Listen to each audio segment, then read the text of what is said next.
buy a plane ticket to New York to present to the Princeton Club with General Semantics Institute.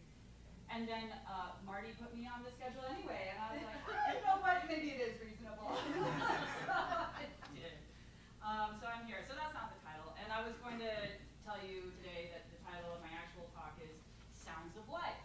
And I was working on it on the plane ride over here. And I was writing, typing and looking things up on my phone and reading things in books. And I was like, you know what? I am not confident that I can prove the philosophical basis of this argument. And then I realized something very important. I'm not a philosopher. Not at all. I'm hardly even an intellectual. So I came to KU as what I actually am, which is a musician. And I'm a musician because my parents are both musicians. They went to Dick Grove School of Music in Los Angeles in 1980 and hated each other, and then they joined a band, a country band. They started a band and found out that they weren't so bad after all. And then they became my parents. So they have a lot of musical background. My father was in bluegrass bands in Colorado and did the touring thing. And my mother was in the LA A Cappella Symphony, where they performed orchestral pieces, but with their voices. And I grew up in that kind of musical semantic environment. It took me a long time. I was very old before I found out that other children don't sing Happy Birthday in 4-part harmony. I was very old, and I thought that was enlightening. And you know, when teenagers in my class were learning about how to drive and how to smooch and how to do drugs and going to Hastings and buying all these albums, I was getting really interested in music theory, and I would sit down at the piano with a fake book, with one of my mom's fake books. I had like a pile of them on the bench next to me, and I would open randomly to a song, to a lead sheet, and I would plunk out the melody on the piano because I'd taken 3 years of piano lessons and I could kind of read music. And I would play the chords listed above the melody, and my dad would be like, actually this symbol, this triangle here means major 7, so you play a B instead of B flat. And be like, oh! So I was learning the written language of music immediately upon needing it, and for no other reason. And then I went to really nerdy camp and started taking music theory classes and learning about modes and about scales and the circle of fifths and the reverse circle of fourths, and it was really fascinating, and I completely geeked out. I was single a long time. And I then went to college, and I almost minored in music. And all this is just to set the background for you, that I have an array, a really broad array of musical communication skills. Everything from reading and writing music to learning things by ear, which I did for a long time because my older cousin played piano, and she was like, Bryan Adams is the best. I'm like, yes, whatever you say is true.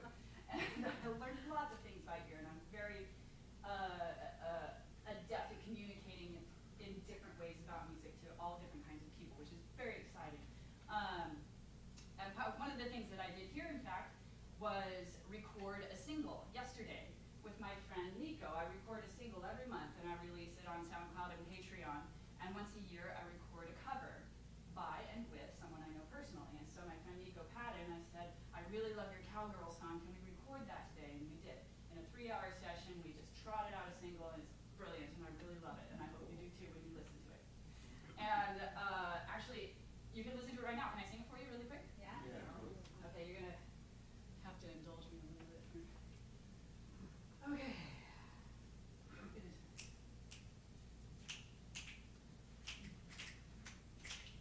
I ain't got no place to lay my head. Folks take me in for a while.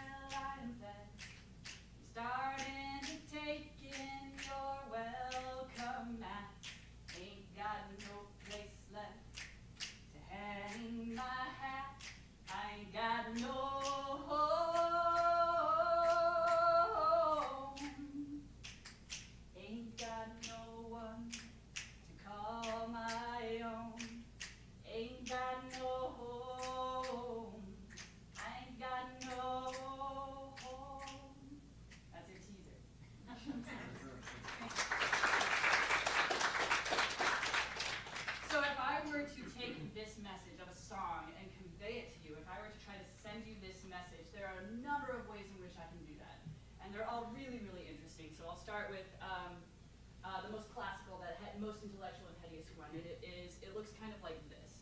I'm going to go ahead and assume that none of you know anything about music, and I could be completely wrong, but we also have a virtual audience, so this is going to be really visual. All right, so you have these five. I'm good. Don't be too visual. I scrapped my first speech and stayed up half the night writing my second one. So you have these 5 lines, and they're usually really parallel. And not today, because I'm on the East Coast and not the West Coast. Equilibrium's off. This is important because this tells you where the notes are and whether they're going up in pitch or down in pitch. And you start, if this is the treble clef, which is a symbol that looks like this, it means that you're kind of in the upper register. So like a woman's voice or the right hand of the piano. And like this note right here at the very bottom would be a D, would be like a, say it would be ha. And this note at the top, sitting above, would be a G, would be so it covers quite a range right here. But our song that I just sang for you is in the key of D. We recorded it in the key of D, which is a key on the piano you'll notice has 2 black notes, 2 sharps in this case. So, and they are respectively the F sharp, which is right here, and then you'll also want the C sharp, which is right here. So now you know which register you're singing in, what key it is in, and you also need to know one more thing, whether you're what number you're counting. So you have options here. In our case, it is 3/4, which means you have a 1, 2, 3, 1, 2, 3, a 1, 2, 3, 1, 2, 3, right? So okay, 3, 4, which essentially means there are three quarter notes per measure. You just say 1, 2, 3, 1, 2, 3 over and over again. It's super fun, very repetitive. We love repetitivity because then we can learn it quickly, right? And so now we are beginning to write the actual notes of the song. Okay, da da da da da da da da. So okay, the tonic note, the first note would be it's not the actual D, it's the note leading up to D, which is a 4th below. So 1, 2, 3, 4. And here is the first note. Wow. Oh my gosh, we made it to the first note. Da. So 1, 2, and the next note up. 1, 2, da. And then we have a tonic at last. Okay, so it took us some time, but we got to the first 3 notes of the song. Hooray! That's one way to communicate this message to you. How am I? Like halfway through? Yeah. Okay, perfect. Okay. We're going to move on from this because this takes too long. Another way to communicate this quickly to people is to present them with the lyrics. Because, with this one, you would maybe write down, ain't got no, etc. And then you have to go down, and it's just take too much paper. So another way to do this is to just write the lyrics. Ain't got no home.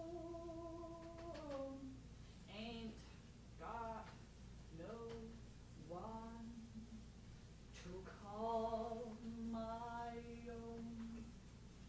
Ain't got no home, ain't got no home. So churches do this way a lot. Well, they'll give you the lyrics and then they'll write the letter chords above it. And remember how we were in the key of D? You can say, oh, well, we're in the key of D. So if you're playing guitar, for example, you could just write a D. And the guitarist will understand, oh, okay, so that's where, above this word, when I hear the singer sing this word, that is where I will play a D chord. Or if you're the bass player, I'll play the D note. Ain't got no home. And this actually is an A7. Ain't got, and this is a G, no one to call my own. And then it would be a A7, ain't got no D. And then that's how you would know what to do in that case, if you just want to like scrap it out and get it quickly done. But what if you want to change the key or do a modulation? 5 minutes, guys. Or what if you're working with an array of musicians, some of whom play, or they play in the same key as you, but they read the music in a different key. It's very confusing. There's so much going on. So you'd have to say, instead of, just imagine the lyrics. Instead of like writing D, G, and A7, you would say, okay, we're going to play the tonic, which is the first chord in the series of chords, in the family of chords in this song. We're going to play the tonic. So they know to change the key to A, for example, the first chord is going to be an A, not a D. Then you have the 4 chord, and then you have the 5 chord. And then if you were like, if you wanted to throw in a minor chord, it would be lowercase Roman numerals, which is like that, or 3. Super confusing, right? Or you could scrap the entire map and just give it to you orally. So, do this. Da da da.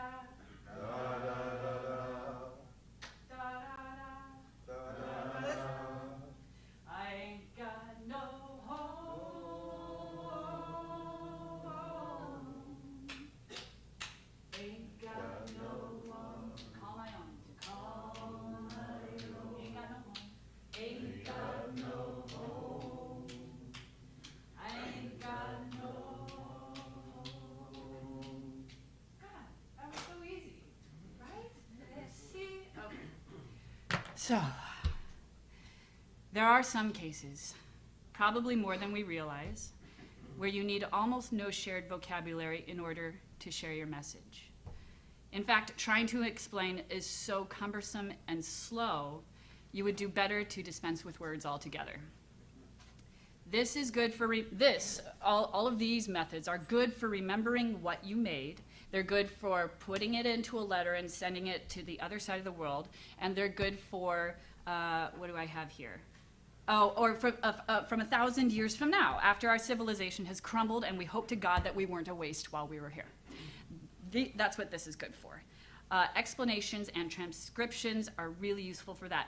But there are some instances in which you do not need the map because you are already here. I never felt comfortable with the title of teacher or educator or even facilitator. I've been toying recently with Augusto Boal's term of joker. Augusto Boal was one of the students of Paulo Freire. He uses a term called joker to substitute for the term facilitator because a joker can be in the action or outside of it. But not enough people know who Augusto Boal is for that term to make much sense in most applications. Without a lot of explanation. So I realized this week that what I actually am, for everything that I do and for everything that I am, which is an artist, a writer, a performer, a journalist, and a teacher, I'm a messenger. And without a recipient, a message has no meaning. So thank you very much.